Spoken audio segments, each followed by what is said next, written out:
Hi, my name is Bo Sebastian, and generally I'm here to help you with issues in the mind, in the brain, clutter, peace, um, anti-stress. But recently in my walks, I've had I would say an angelic visit.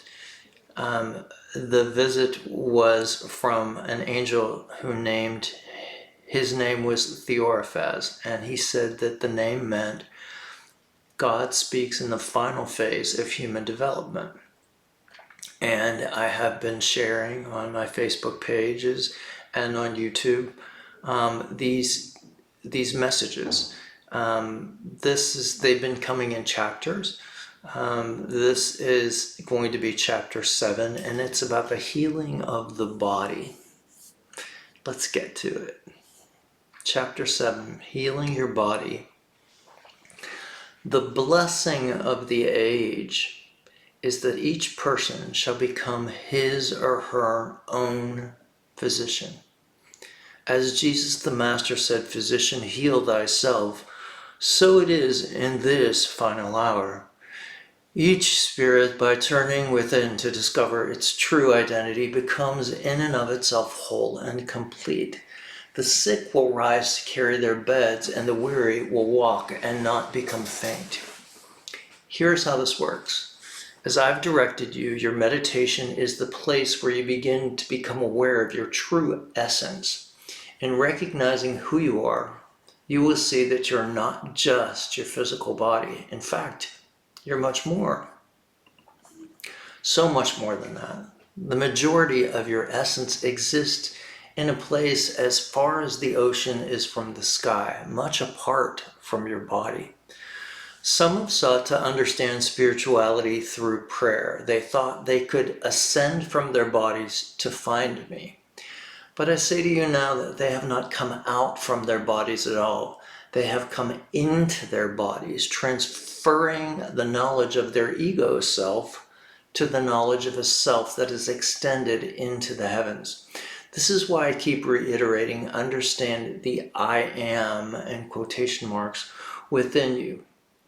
Herein lies the mystery of your human state and your heavenly state. In this recognition, you'll see that your true essence is whole and complete. No maladies exist. You were created perfectly as the Creator is perfect, so you too are a part of divine wholeness.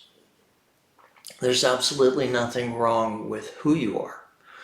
When you meditate on this knowledge, this wisdom, you begin to realize peace and truth. Everything inside of you must express itself into your human world. This is the law and science of the universal mind. Many of you have no problem with understanding the human science of the body. If it breaks, you go to a doctor to try and fix it. If your body gets an infection, you treat it with antibiotics and medicines that will make you feel better. Have you not once considered that you are treating the effect, not the cause? This would be like trying to fix a film editing problem on a movie screen instead of from the source. An inspired being might go to the projector to fix the problem of the film. An even keener observer might seek to consult the director. As you get quiet, you begin to understand the mechanics of your body. As you understand you are a part of the great I am, you can know immediately when some part of the whole is vibrating slower than other parts of your body.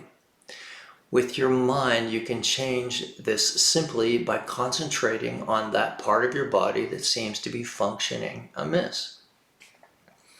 Your mind, stronger than you can possibly imagine, can now begin to work its miracles.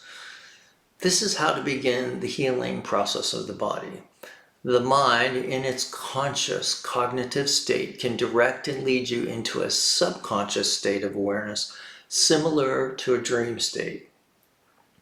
This is your Christ or anointed state of mind, in complete union with us, the divine union of souls.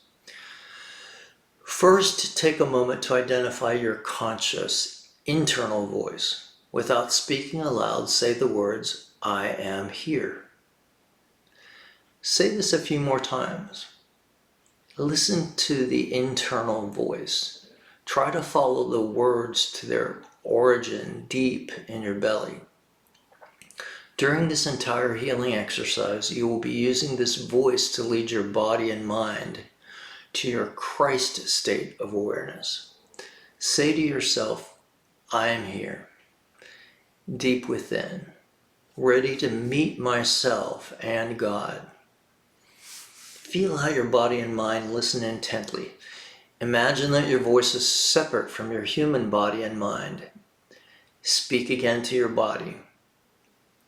Begin to relax. Feel the light of God seep in the top of your head. The light is magical and healing. It will reveal every pain and every malignancy in your body. Because this is the nature of light. It reveals and dispels darkness. So the light seeps through your mind and head, calming you and drawing you to a peaceful state, quite apart from your human world, and yet completely in line with your divine path. Now, move the healing light of God through your body, one muscle, one organ at a time. You'll be able to imagine how you look internally, and will be surprised at how much you can observe about your internal self in this quiet space. Perhaps you arrive at a place in your body where you have been told you have a cancer or a malignancy of some sort. Concentrate on it a while, washing the area with pure white light. Imagine internal healing fingers massaging the malignancy, pushing away the toxins and moving them to a large magical magnet at your feet. Watch how the organ or muscle is restored to its healthy state in your mind. See it happen there. This vision in your mind is the beginning of all healing, the substance behind the matter, the girders under the structure of healing. Remember that you're trying to achieve in a subconscious state first what you desire in the physical. All you must do is align your thinking to the truth. Bask in the truth for a while. Find yourself believing what you see internally. This is spiritual law. Healing must happen this way. When you believe in the spiritual truth long enough, whatever it is you suffer will dissipate. It must. You've heard of psychosomatic illness. Believing something with all your heart is very powerful. As in any truth, it can work for good or help increase your misconceptions and fear. This is your choice. It always has been. Now, draw the healing light all the way down to your feet. Everything that's not light will have collected in a large magnet below you. With your imagination, take the magnet in your hands and throw it as far away from you as possible. Create your own physical strength. Be the strongest person in the world. Throw the magnet so far away from you that it becomes just a speck in the distance. The malignancies in the magnet cannot and will not affect you now. You should do this kind of guided meditation every time you feel even a fear about a certain illness. Fear is the only thing that can keep you from expressing your wholeness into your body. You cannot fear and be relaxed at the same time. It's physically impossible. If while you meditate you begin to resist, or if a voice comes through your mind to disturb you, simply ask the voice, "Who speaks?" If the voice is fear or misconception, it won't be able to answer, because fear has no ears and misconception does not understand. If you do hear an answer to a question or thought going through your mind, it will always be, "It is I that speaks." This answer will draw you back to yourself. As for the voices of fear and misconception, you will quickly learn that they act as disobedient children. Eventually confined to their room, they'll quit their ranting and raving. It's not your responsibility to stop the voices that try to interrupt your peace. It is, however, your responsibility to stop listening to them and to stay focused and relaxed. You must be stern with your own mind, attending only to divine truth, constantly reminding yourself of the opposites of everything fearful. You must begin to acknowledge only that which comes from the deepest God source. Eventually, the voices of fear and misconception will see they cannot change the course of your meditation, and they'll stop their whispers. Be persistent and understand that the voice of spirit is much stronger than any internal muttering. The power of spiritual healing is much stronger than any dis-ease in your internal body or your external body. Now, this is not part of the teaching, but I'd like to maybe explain or confirm a little bit of what I see it as what I see as truth from this space. Spirit is talking about the I am being what I call the subjective voice. You are the subject of the sentence, I am. It's powerful. I'm truth. I am strong. I am healed. I am prosperous. Those are the internal workings of you plus God, subjective self. Now the objective self, that which is you see as sick, as lack, as fearful, is the expression of yourself. The expression of my spirit is Bo. And I have to look at Bo as a loving a loving experience, an expression of my spiritual and God's spiritual partnership here on this earth. When I do that, the objective self, Bo, is subject to the higher power. And that's how healing begins. Everything in the world that you want to create, if it's in its objective self, if you're trying to make it from the objective person, it's not going to happen.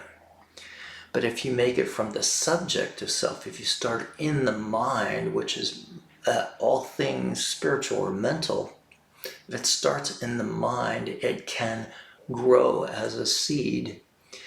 And what's part of the subjective self, I think, is what they call the plastic substance. It looks like, to me, like the fertile soil. So between the objective and the subjective is this place of creation. And this is the feminine aspect of spirit. The masculine aspect of spirit is basically the I am, the intention. And it's put in, still part of the subjective, the feminine part of you. And the feminine part of you is the creative part of you. So there's always the seed, the masculine, and there's always the ground in which the seed produces, and that's the feminine. And we possess both of those things. And to produce healing, to produce anything in your life, produce anything, we need both of those attributes. This is called the law of gender, if you want to look it up on Google. I hope this helps, and if you have not watched chapters 1 through 6, you can find them on YouTube on my channel. I'll put all the information you need in the comments below. Have a beautiful day.